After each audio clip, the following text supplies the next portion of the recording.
reason I even started writing was because after one of my best friends died in front of me in Iraq, and I had another buddy die after I was out of Iraq that was really close to me. I was just like, I need to, like, something's going on, and I, like, inside me, and I just need to get it out. And it's like, this is me writing like a memory down in song form that other people can enjoy and relate to. And that's just something that I want everybody else to be able to feel, like if they have something inside them. And I know with the help of a professional writer like Mark Irwin or any of these writers, that they can help me fine tweak everything and I guess get my song like to the finished thing where I'm comfortable enough with releasing it to everyone I know and kind of sharing my story using their melody or their words that I can't find right now because it's just not in me right now, and I'm at that point where I just really need help. What got me going into the Marine Corps, I've always been optimistic about things, and I knew that like when the war was first starting that Saddam Hussein was an evil man and someone had to capture him, and I was in my head, I was like, there's always one person that's going to be the guy that finds him, so why can't it be me? So why not go out there and just try to do my best and make a difference in life. So I went Marine Corps thinking that'd be the biggest chances of me going to Iraq and just having that chance.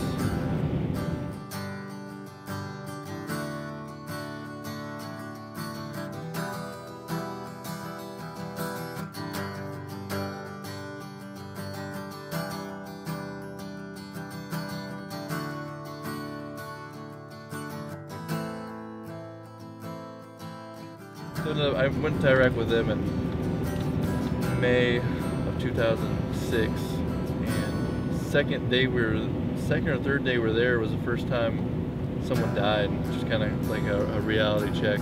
I first met Richard at the end of a show I did in Chicago. He approached me after the show, and once I realized he wasn't some crazed fan, he started telling me his story. I've asked a few different writers, and he was the first one to actually be like all for it, and just so glad to just help me out with my disabilities and my writing and stuff, so I'm really excited to write with him. Getting the idea of songwriting as a form of therapy for other veterans with disabilities and emotional distress and things like that, it just really touched my heart.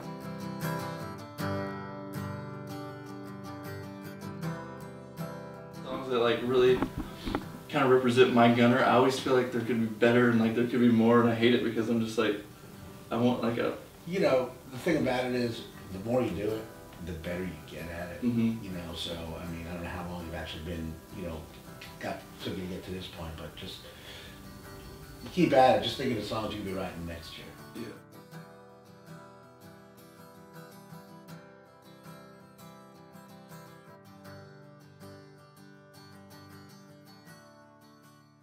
So we are over there to train these guys, these new guys, and we call them boots. And so Luke just happened to be like in my squad, and he was one of those guys that was kind of like, you always gotta, you're kind of mean to them at first, make sure that they know their role as like being, like if they're a driver, a dismount, or whatever, they need to listen to you because it's life or death when you get to Iraq. So we have to really show that in the beginning of training because we train just like we fight.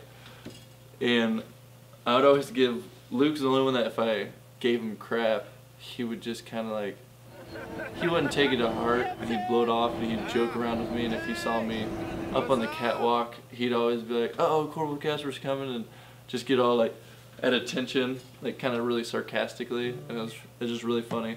And so when we went to Iraq and he ended up being my truck, I was pretty happy about it because he was one of my favorite boots. And we just had this relationship where we'd joke with each other, and we'd always, like, we were both funny guys in the truck.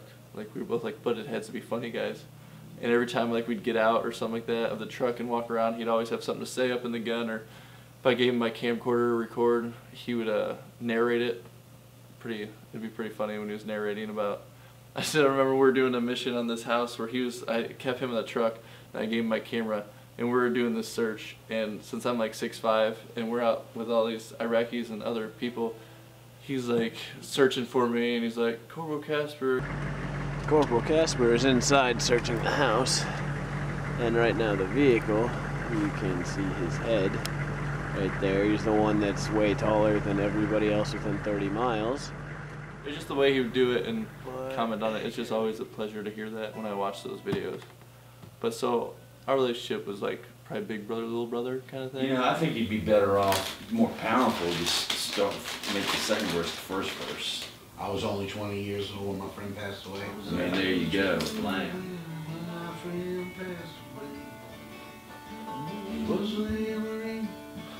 I mean, we're just normally patrolling like we always do, looking for IEDs and whatnot. And when we came up to this, pretty sure it was, if I remember correctly, it was either exhaust or a propane tank. The reason I'm confused is because when I drove by it, I was radioing to my friend Lewis saying that it was one or the other, and he was telling me it was the opposite of what I was saying. I was like, dude, no, I drove right by it, I know what it is.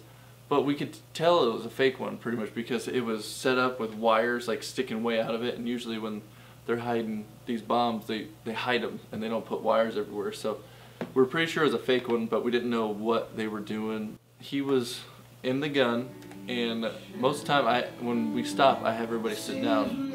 How about would it feel weird to hold off? Let me try and phrase it a little bit different. One night, I read, dream shattered.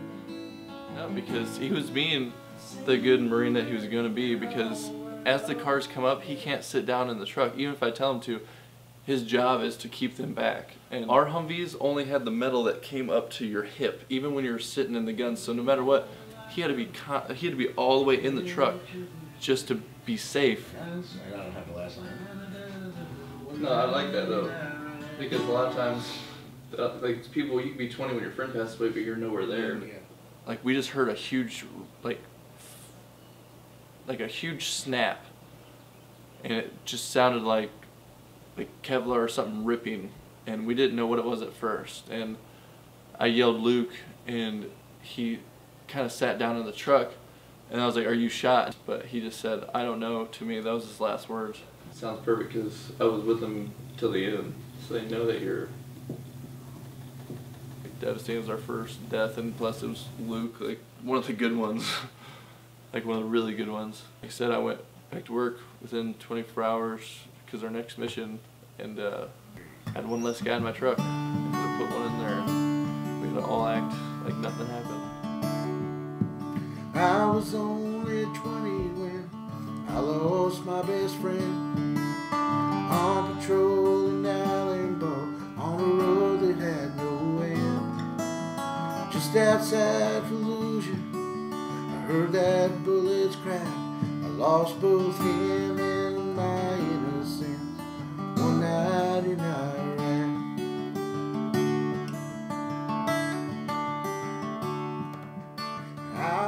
Just being in charge of him for the first year went by, and it was the anniversary of his death, and I just wanted to go to his grave so bad, but I didn't want to talk to his parents because I felt like I didn't know them at the time, and I thought that maybe they'd see that I was in charge of him, and when I told them what happened, that they might think it was my fault and I should have just made him stay down in the truck. So, I mean, because that's a realistic thing, I could have just forced him. He had to listen to me to stay in the truck, and then he wouldn't have died, but that wouldn't have been, he wouldn't have been doing his job. The year went, I was like, you know what, screw it, I'm going to go, and I'll call his parents, leave a message, and see if they don't care if I come. But I'm just going to his grave and all that, and I'll leave. But they really wanted me to come to their house. When I met him for the first time, I mean, she just gave me the biggest hug in the world, and it was so awesome. But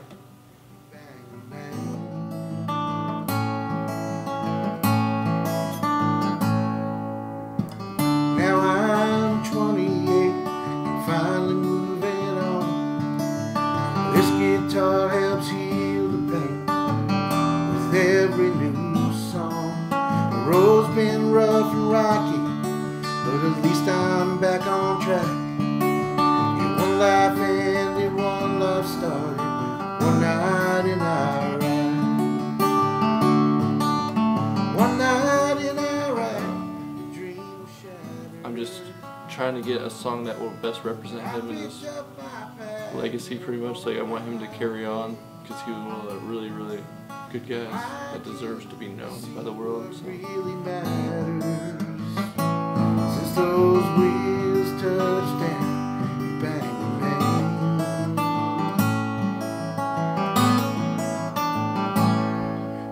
I live to be 100, still be going back. Yeah, one life ended, one life started, one night in Iraq. Yeah, one life ended.